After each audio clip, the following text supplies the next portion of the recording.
Circle flow. Circle flow is an interesting topic. What is it? Why household laborers, a lot of people look for working? Why they look for a cheap labor? And what is the value added concept? This is what we're going to learn from the circular flow. So if we look for this circular flow, we have two markets. Markets for goods and services and markets for factors of production. Who is going to provide me with goods and services? I think the businesses usually provide us with goods and services. And this goods and services, this is what we call it forward market. Forward market. Okay, sometimes they name it the market for goods and service, or they name it output market. Okay, but this output market, whatever I'm targeting to produce, is depending on another market, which is the market for factors of production. What are the factors of production? The factors of production are labor, land, capital, entrepreneurs. Sometimes we name it the backward market. Why backward market is important? Because this market represents the resources. Is resources important? This is how everyone try to look for a business. So the types of resources are land, labor, capital. Here in this example, we have simplified the example for you. We just have two sectors. So in this example, we have two main players, sectors. What they are, the first sectors is the individuals or the household. What do you mean by household? We name them in businesses, in consumers. This is what we look for, consumers, household, المستهلكين. The second sector, which is the firm. What is the firm?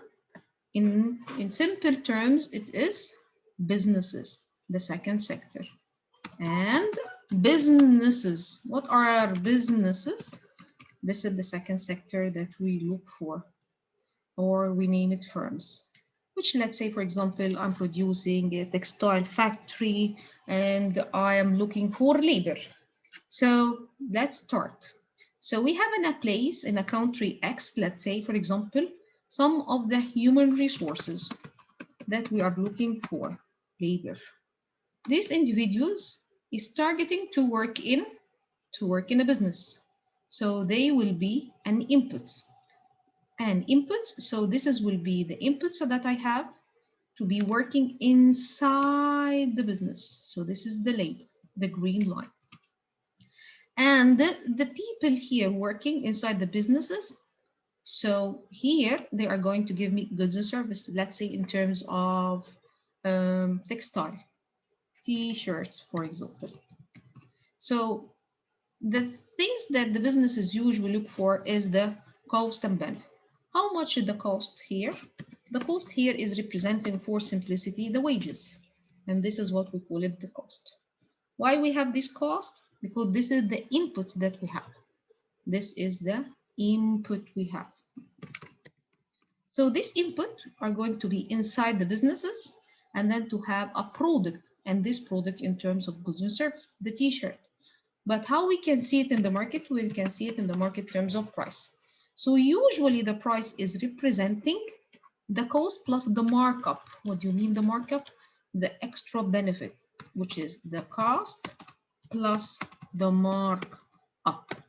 And this markup depends on the type of the business. If we have a lot of competition or few competition, so we can name this as well the value added. What is the value added? It is the price minus cost.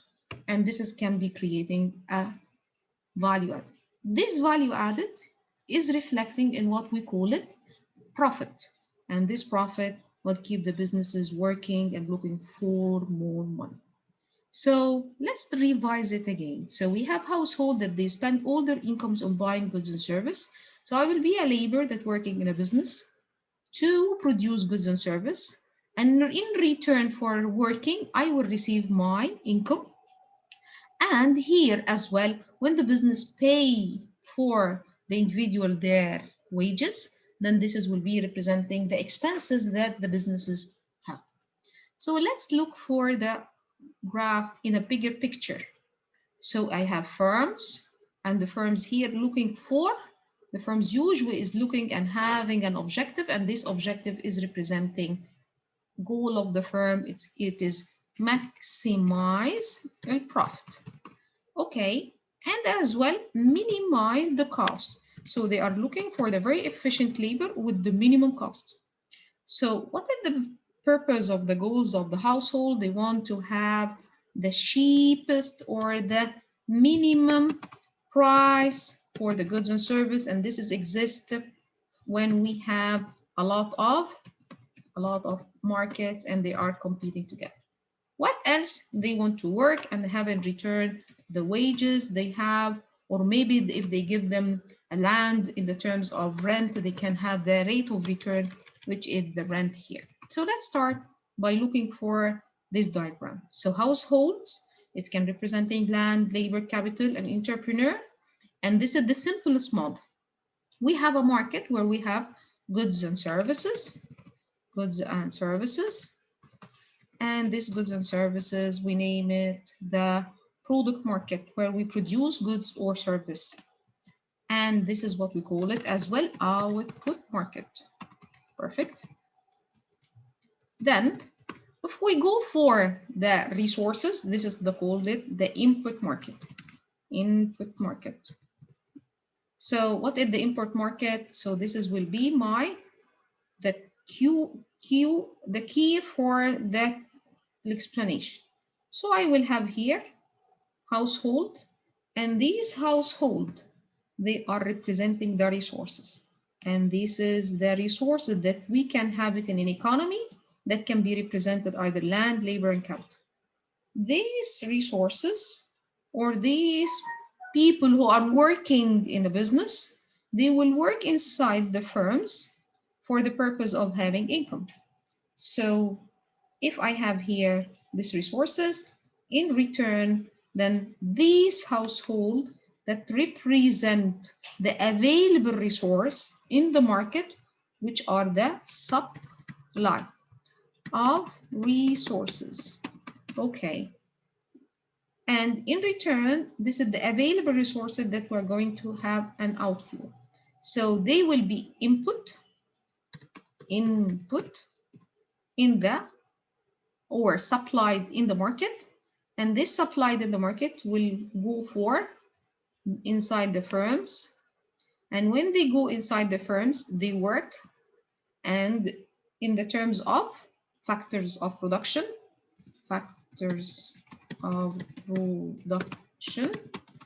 and then these firms or factors of production, what we have, we can take these factors of production to work inside the firm or the businesses in order to produce goods and services.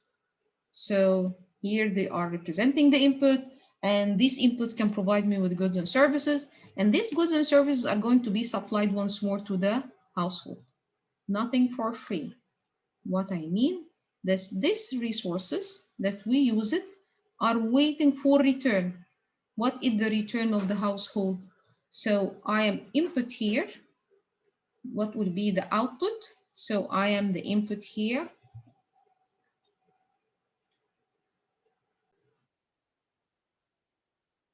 So what will be the return here? So I am supply, factors of productions here. So in returns, what the business is going to give the labor, the firms are going to give the laborers or the household their wages, or maybe they took from them a land, so the returns of the land, which is the rent.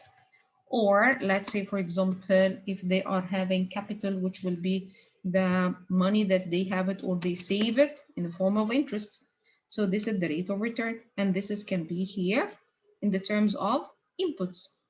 If they took their money, will accelerate buying the products and services that we have it in real life. So they receive the money and they are going to spend it in buying expenses, in buying the goods and services in the market. And when they spend expenses, they spend it, this money goes back to the firms in the terms of the revenue. So As you see here, as we having inflow, we have as well an outflow. But pay attention, revenue here, is it important for me, the revenue?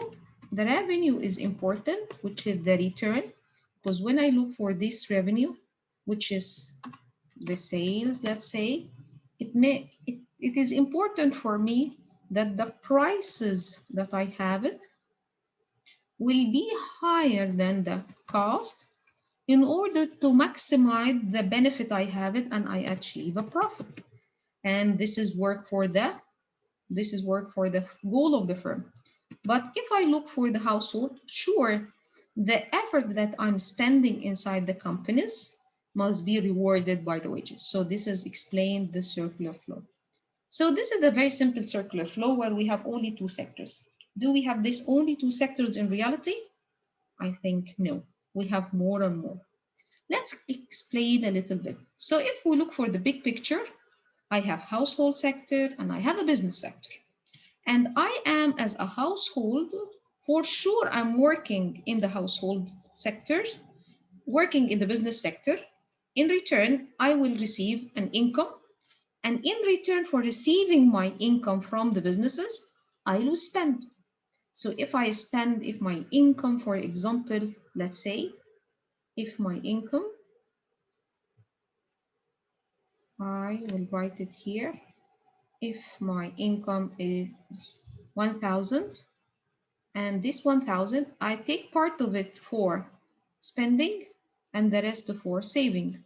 So I will say that this is my income that I receive it, and the income I receive it from all the type of resources is 1,000. Perfect. I will not spend all this 1,000. I will spend only part of it.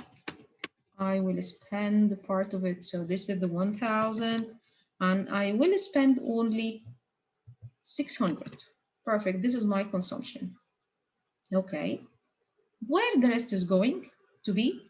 The rest is going to be saving, and this saving is included where? Is included in the financial sector. What is the financial sector? It is the banks, let's say, for example. So I will save part of it in the financial institution, and this financial institution will give me a very good deal where I save, and in return of saving, for sure I have an interest rate for saving. So I will wait for the interest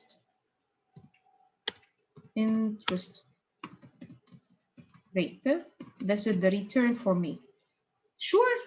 For sure that the interest rate of saving is completely different than the interest rate of the investors, whom they are going to borrow money. So when they borrow, let's say I will give the saver 2%, and I will let the borrowers, let's say, for example, take it with a 3%. So this is the difference between the saver's interest rate and the borrower's interest rate. And this is represented in the financial institution. So if I have enough money, I can keep it in financial institution, and this is the accelerate the business is working, and it will goes on. What are the new sector that we're going to add today? This is the government that exists across the globe everywhere. The government as well have two sides, government revenue and government expenditure. So from where the government bring its expenses, it's come from the government revenues. All the government revenues and all the inflow of money. So the government take from the household as well, it take from the businesses a taxes. All these taxes for sure goes for government spending in order to provide the business sectors and the household with all the needs. If the products is not enough inside the country and I'm not producing enough, so I will try to import from the external sector. And here comes the part that sometimes I have extra product that I can export it, and the other sectors I can import. So if I have extra production, and this is give me a very good point to explain, if the output inside the country is more than the demand, then we can export. But if we go for the other sector, if the output here is not enough and the production here is not enough and the demand is more, then it will lead to imports from outside. For sure, not all the things that I need that I'm importing it, but for sure I need that shortage of products that I don't have that enough of resource. But if I want to calculate the national income from a country that which represent wages, interest, and profit and rent. But now we can answer the questions. What is the value added? Value added. We need to look for the three questions that we look for at the beginning. So the three questions, the first one, what is the value added? So what is the value added? The value added, it is represented by the sales minus the cost. So the higher the value added exists when we are having high complex product. What do you mean by complex product? Complexity of the production, more technology and more innovation. So here we can have a power to increase the prices. And then the prices will be higher than the cost because of the technology innovation. And this is give me higher complexity index and higher power to set prices for more complicated products. Also, we can answer what are the four sectors that exist in any economy. We have the household, which is the main one, which is the consumers, and we have here the government, and we have here the businesses, and we have here the final, which is the foreign sector. So if we look for the four of them, we have the four sectors. We have the household, government, businesses, foreigners. So all of them, when we have these four sectors and these four sectors work, they produce, the production will represent GDP, which is gross domestic product. This gross domestic product, it represents all the goods and services that produce in a country within 1 year. And this is what we're going to explain it in the next video. And we answer also why people work, because they need income. So I work for having wages, and these wages that I receive it from the return of production will allow me to,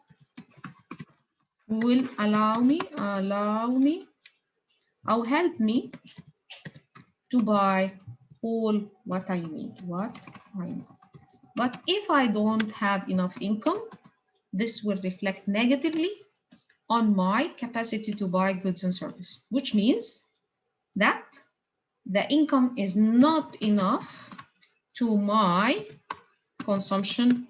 And here we come to what we call it economic problems. So I will feel poor and I have a poverty, and this poverty will reflect on my standards of living and so on. So I work for a better situation. If the GDP is increases, this will be good because I have a job.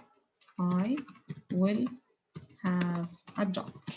So what we understood in this video, we understood what are the circular flow. Number one, we explained what are the four sectors where we have them, household and as well the government, and finally the businesses and the foreigners.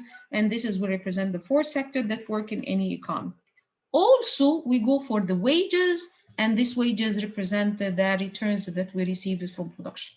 If my income is less than my consumption, then we have an economic problems from a lot of people, which is problem. But this is completely different than the economic problem that we explained before, which is scarcity. This scarcity is a fact and we cannot solve it. We cannot solve it, but we can manage it. And if I have a bad management, this will lead to bad decision, bad choice, bad action. This means that I will have economic problems. In the next video, we are talking about the economic problems in terms of weak economic growth, inflations, and all these things. I wish you enjoy it. Thank you for watching, waiting for your comment, and best of success.